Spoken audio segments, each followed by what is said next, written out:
मिलो। व्यर्थ के बकवाद करने वाले लोगों की तरफ मत देखो, ये क्या कह रहे हैं, क्या बोल रहे हैं, और तुम भी व्यर्थ का बकवाद मत करो। अपने समय को कीमती मान करके निरंतर प्रिया प्रीतम का नाम जप करो, उनकी गुण लीला गाओ, उनकी सेवा में रहो। कभी प्रपंच की बातें, कभी प्रतिष्ठा का चिंतन, कभी नाना प्रकार के मान सम्मान का चिंतन, ये घुसने ना पावे हृदय में। बहुत सावधान रहना चाहिए साधक को।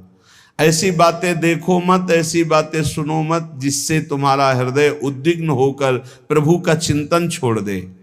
बंद करो। अभी अन्य लोगों के संग का त्याग कर दो, जो भगवत विमुख वार्ता करते हैं, संत निंदा करते हैं, दूसरों की निंदा करते हैं।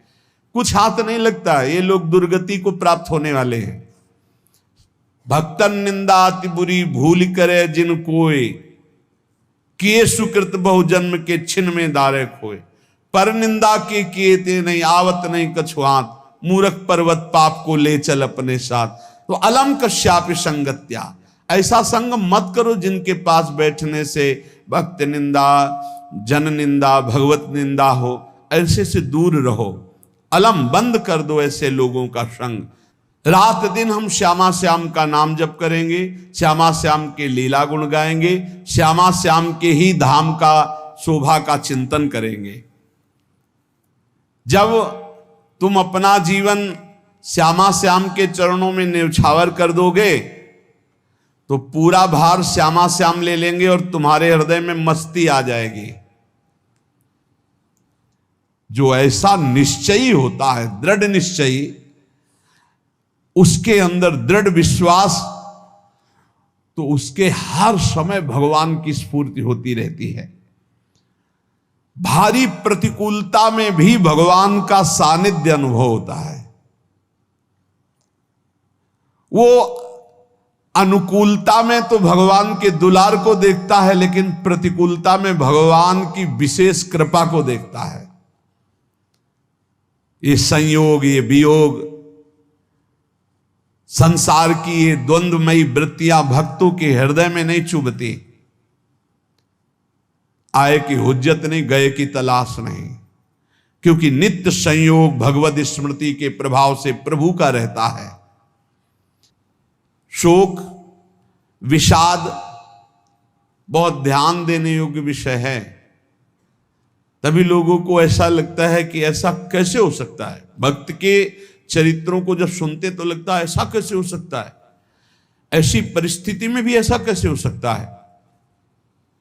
क्योंकि तुम मानसिक बुद्धि से युक्त हो और वो भागवतिक स्थिति से युक्त है, इसलिए तुम उसको पार पा ही नहीं सकते। जब तुम अपना जीवन श्यामा श्याम के चरणों में समर्पित कर देते हो हृदय से, फिर उनकी कृपा से सब विघ्न दूर हो जाते, एक अपार मस्ती रहती है। नहीं तो शोक, विषाद, दुख, क्लेश, कष्ट, संताप, भय, उद्वेग, ये सदैव सताते रहते हैं। इसी से डिप्रेशन होता है। बार बार नकारात्मक चिंतन, शोक, विषाद, दुख, चिंता, क्लेश, संताप, भय, उद्वेग, यही पूरे मानसिक स्तर को नष्ट कर देते हैं। उत्साहहीन जीवन हो जाता है। जब तुम श्यामा श्याम को समर्पित हो जाते हो तो ये सब प्रवेश भी नहीं करते, एक अपार मस्ती बनी रहती है। अब क्या होगा? श्यामा श्याम जो करेंगे वही होगा। श्यामा श्याम पता नहीं कैसा करें, नहीं, वो सदैव मंगल भवन है, वो जो करते महामंगल होता है। यह निश्चय उपासक के हृदय में आ जाना चाहिए। इसलिए अपना सारा मन, सारी बुद्धि, सारा जीवन, प्रत्येक श्वास प्रभु को अर्पण कर दो, फिर देखो तुम निहाल हो जाओगे। दुख, शोक, विषाद, क्लेश, कष्ट, संताप, भय, उद्वेग, ये उसी को व्यापते हैं जिसने अपने जीवन को प्रभु के चरणों में अर्पित नहीं किया। इसलिए तुम अपना सारा मन, सारी बुद्धि, सारा जीवन प्रत्येक श्वास केवल प्रभु को अर्पित कर दो, फिर देख लेना श्वास कैसे अर्पित की जाती, राधा राधा राधा। बुद्धि कैसे अर्पित की जाती, एकमात्र निश्चय कि भगवत सुख ही सुख है, ये जागतिक सुख सुख नहीं, ये दुख है, ये ऐसा दलदल है जिससे आज तक कोई नहीं निकल पाया। सारा मन, हम मन से केवल प्रभु का मनन करें, बार बार मन को संसार से हटा के नाम में, रूप में, लीला में, धाम में लगाएं। बहुत प्रसन्नता हो जाती है उस उपासक के हृदय में जो अपना मन बुद्धि प्रभु के चरणों में अर्पित कर देता। भगवान ने तो इसको बहुत उत्तम स्थिति बताया है कि मेरे से कभी वो अलग हो ही नहीं सकता यदि मन बुद्धि अर्पित कर दिया। मय्येव मन आधत्स्व मयि बुद्धिम निवेशय, तो निवश्य मयि एव अत ऊर्ध्वम न संशया, बिल्कुल संशय नहीं, वो मेरे में ही निवास करेगा जिसने मन और बुद्धि अपनी मेरे में अर्पित कर दी। बहुत प्रसन्नता रहेगी उस उपासक के जीवन में जो अपने आप को मन बुद्धि सहित प्रभु के चरणों में समर्पित कर दिया है। भगवान का आश्रय लेने वाले की पहचान है हर परिस्थिति में प्रसन्न रहना। देखो आप भगवद आश्रित हो कि नहीं, देखो अनुकूल परिस्थिति में तो सब प्रसन्न रहना, लेकिन प्रतिकूल परिस्थिति में प्रसन्न रहना ये भगवान के भक्तों का लक्षण है। हर परिस्थिति में प्रसन्न रहना ये भगवान के भक्तों का लक्षण है। आनंदगन भगवान का आश्रय मिलते ही आनंद छा जाता है हृदय में। उनके पास आनंद का अभाव होता ही नहीं है।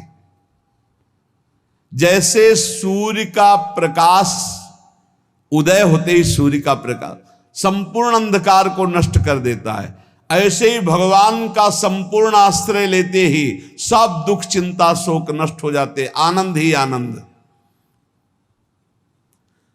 तुम भगवान के मंगलमय रूप को नहीं जानते हो, पर उनके मंगलमय भाव को, विधान को मानना शुरू कर दो। जो भी होता है मंगलमय होता है। हमने जीवन में देखा है, अगर इधर कोई बहुत बड़ा सुख दिया तो देर नहीं लगेगी, 24 घंटे नहीं व्यतीत होंगे और ऐसे दुख दे देंगे, जिससे दोनों का समान भाव रख करके ना दुख में तुम भूलो प्रभु को, ना सुख में फूलो, सीधे भगवत मार्ग में चल। पूरे जीवन की बात देखा है। भगवान के मंगल विधान में सदा सर्वदा सुख ही सुख है, इस बात को मान के प्रसन्न हो जाओ।